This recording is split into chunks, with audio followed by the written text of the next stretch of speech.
పరిణామం గురించి మీ అందరికీ తెలిసిందే.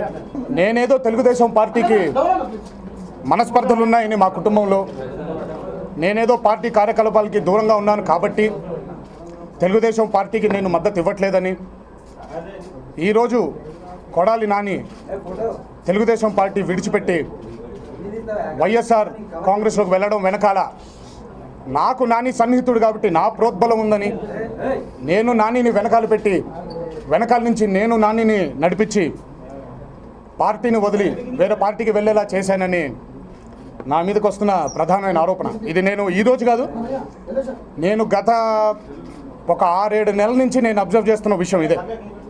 ముందుగా నాని పార్టీ వదిలి వెళ్ళిపోవడం వెనకాల ఉండే రీజన్స్ కంటే ముందు తెలుగుదేశం పార్టీతో కుటుంబంతో మనస్పర్ధలు ఉన్నాయని, అది నేను ఏనాడు ఏ రోజు కూడా నేను ఎవరితో అన్నమాట కాదు, నేను విన్నమాట.